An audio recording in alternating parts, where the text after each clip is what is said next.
UHOI wa ngoma, kuingira ihoero-ini na kihutati matari nguo na utonga wa naihenya ni mamwe ma maundu maria makuruhanagio na gikundi gia Freemason.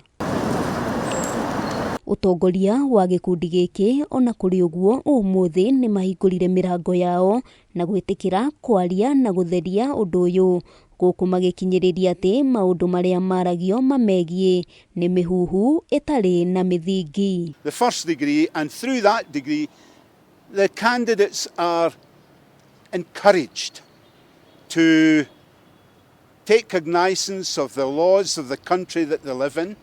They're encouraged to do all that they can for their neighbour and to become good people.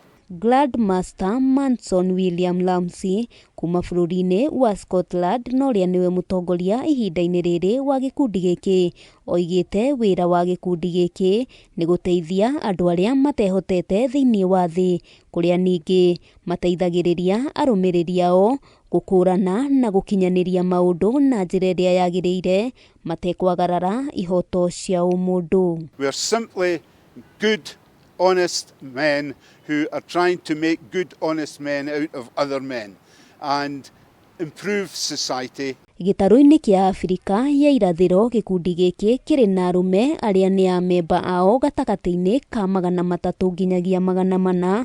Brother William akiuga mundurume o wothe ari na wiyathi wa kuingira gikundi-ini giki gutekumakania miaka, dini ona kana ikiro cia utonga wake, no agatheria mundu urenda kuingira no nginyagia aikie ihoya niguo amukirwo undu uria ungioya nginyagia ihinda ria mwaka umwe. You would apply and you speak to somebody who's already in the craft.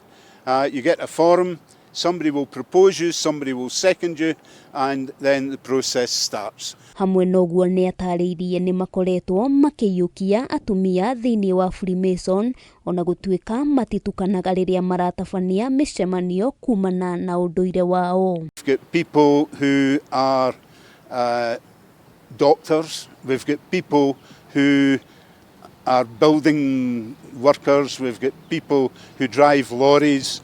Ihoero-ini riri amemba a Freemason macemanagia gatagati ka maita 6 na maita 10 hari mwaka, na micemanio iyo matariirie niyo mahotithagia gukurana maundu maria makinyanirie na maria marabatara gukinyaniria. O ringi William agatariria mayukitie uhuthiri wa maruri ithenya-ini ria mandiko. We use those tools in a moral sense, you know, to square our actions with mankind, to work on the level with everyone. Muonere wa maundu uria a Kenya makuruhanagia ruhonge rwa Freemason naguo ruhonge ruru ni rutheretie na kuga maundu macio ti mama ende maundu maria makinyanagiria ni maguteithiriria mundu wa kirathi giothe. Ngiribotera Kameme TV kuma wabici-ini cia ruhonge rwa Freemason kaunti-ini ya Nairobi, ritwa riakwa ni Wambui wa Njuguna.